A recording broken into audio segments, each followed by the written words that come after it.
Aviso legal: o conteúdo desse vídeo é baseado na análise, interpretação e experiência do meteorologista previsor com as últimas previsões disponíveis dos modelos de previsão do tempo e clima.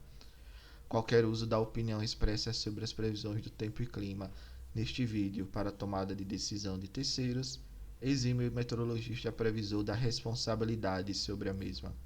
Analisem e usem as informações com cuidado. Quer ajudar esse projeto? Contribua através desse link.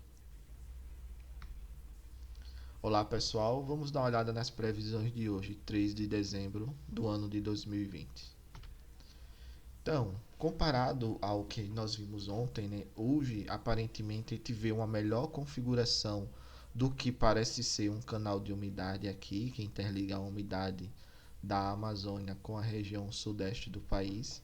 Então a gente vê claramente que a gente já começa a notar essa possibilidade, né? Esse corredor, esse canal de umidade, ele pode vir se transformar aí na zona de convergência do Atlântico Sul, a famosa ZACAS, né?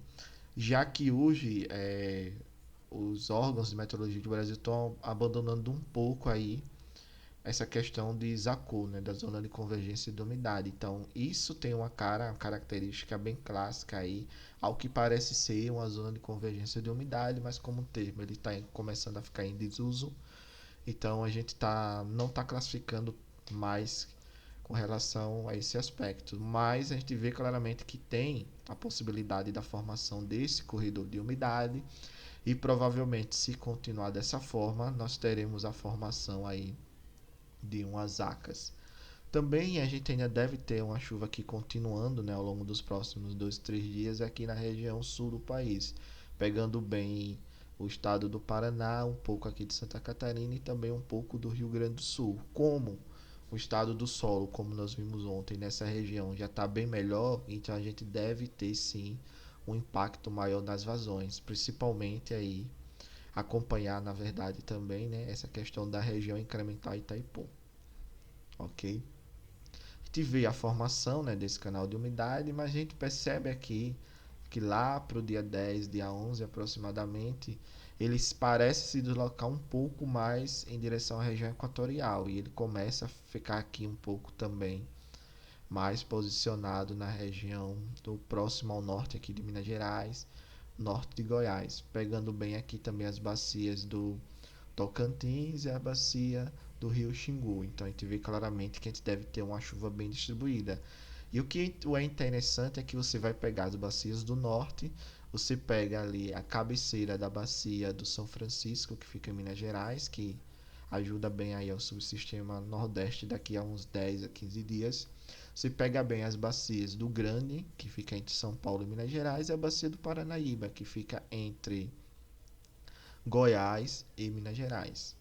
Contudo, isso pode ser que nós não tenhamos uma reação tão forte por enquanto nas vazões, né, dependendo da continuidade dessas chuvas, porque nessa região a gente tem um solo aí seco. Mais à frente eu falo um pouco mais sobre essa questão, ok? Olhando um pouco agora também, né, a gente vê que aquele sistema de alta pressão que estava se mantendo aqui na próxima costa do sudeste e do sul, ele está meio que enfraquecido. Isso permite também um avanço de frentes aqui e essa interação com a baixa da Amazônia e a possibilidade de formação desse corredor de umidade, que pode vir se transformar nas arcas, mas ainda não está bem característico.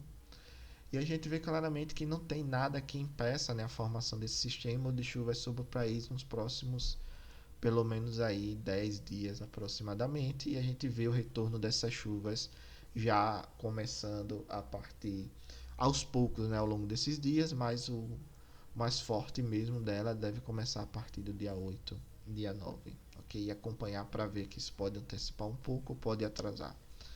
E quando a gente olha a altura geopotencial, também nós não vemos nenhum fenômeno que possa atrapalhar a formação dessas chuvas, como por exemplo o estabelecimento de um sistema de alta pressão bem forte aqui na região central do país. Então a gente vê que a atmosfera está livre e ela deve seguir o seu curso normal como esperado para essa época do ano, já que nós estamos entrando aí, indo para o verão.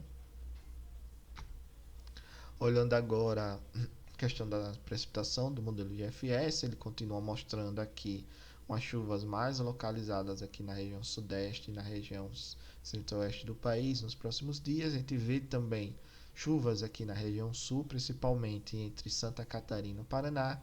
Depois a gente vê também aqui uma continuidade de umas chuvas lá já para o dia 15 e dia 16. E aqui ó, mostra claramente a possibilidade da formação dessa zona de convergência e interligando aí a Amazônia e a região sudeste do país. Na questão da temperatura, a gente vê que nós temos alguns dias com temperaturas acima do esperado, alguns dias com temperatura abaixo do esperado, mas na média para os próximos dias, o que nós percebemos é que as temperaturas, na verdade, devem ficar girando aí em torno da normal climatológica para essa época do ano. Agora falar um pouco, né, sobre a questão do armazenamento de água no solo. A gente vê que o sul ele está apresentando condições boas de armazenamento de água no solo, principalmente aqui na bacia do Uruguai e do Iguaçu, e também aqui na região incremental Itaipu, né, e principalmente também aqui na bacia do Paranapanema, do lado do Paraná. E isso ele começa, né, a ter essa evolução com a formação dessas novas chuvas e a possibilidade, né, se realmente acontecer como está nos modelos, a gente vê que ele recupera um pouco mais, né? Essa recuperação já avança aqui para o estado de São Paulo, pegando principalmente a parte central e oeste do estado. E a gente vê que para o dia 6, ó, toda essa região aqui ela já começa a apresentar uma determinada melhoria. Então, por isso que eu falei, nesses próximos dias aí, até o dia 6, dia 7, a gente não deve ter uma resposta muito grande nas vazões, devido a esse solo tá bem mais seco nessa região aqui entre Goiás, Minas Gerais e São Paulo, né? Essa região aqui. Contudo, o que é que vai acontecer? Após esse solo ter essa melhoria de água, nos próximos dias, né, se essa chuva persistir, que a gente viu aí que ela vai pelo menos até o dia 10 no horizonte do modelo do IMET, a gente deve ter uma recuperação bem mais forte. Então a gente vê que nesse começo a recuperação ela vai caminhando bem devagar, mas depois com a continuidade das chuvas ele começa a recuperar bem mais forte. E pode ser que essa recuperação ela só venha mesmo efetivamente a ser observada, né, nos dados reais, né, nos dados medidos, realmente a partir da terceira semana operativa do mês de dezembro. Então a gente deve ainda ter aí, claro que semana que vem a gente começa a ter umas leves melhoras, também um pouco ainda essa semana começa a melhorar um pouco, mas na terceira semana operativa, se a chuva continuar do jeito que a forma que os modelos estão mostrando, nós devemos ter aí entre a segunda e a terceira semana operativa uma recuperação bem maior, bem típico mesmo do período chuvoso, ok? Então, durante os próximos dias a gente tem, né, a recuperação desses níveis de armazenamento na região do quadrilátero dos reservatórios, que basicamente é a bacia de Serra da Mesa, Três Marias, Paranaíba e Grande. E também nas regiões das bacias de Xingu, né, que está aqui o aproveitamento do Belo Monte, e a bacia do Tocantins, né, que o mais importante aí seria Tucuruí. Desvios das chuvas que devem se realizar entre agora nessa segunda semana operativa e a terceira semana operativa de dezembro.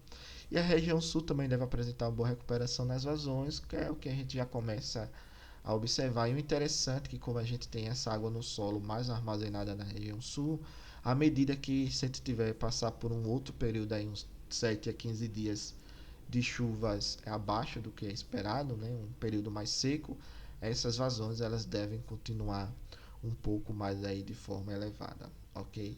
Cai, mas não cai tanto como a gente estava vendo aí nesses últimos dias.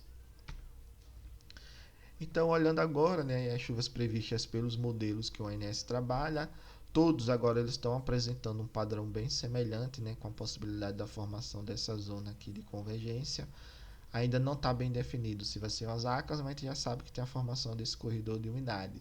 E eles acabam colocando uma chuva aí bem localizada entre a região sul do país e a região sudeste. O interessante é que essa chuva ela pega bem aqui a bacia do Paraná por completo, e também ela acaba pegando aqui as cabeceiras da bacia do São Francisco, a bacia aqui do Xingu quase que totalmente, mas não com tanta intensidade, e a bacia do Tocantins também A gente tem uma chuva boa, mas não de muita intensidade. Mas as chuvas mais intensas realmente, ao que aparecem aqui nos modelos do ONS, pega bem as bacias aí da bacia do Paraná, né? Subbacias, na verdade, da bacia do Paraná. Ok? Obrigado, pessoal, pela participação. Paz e bem.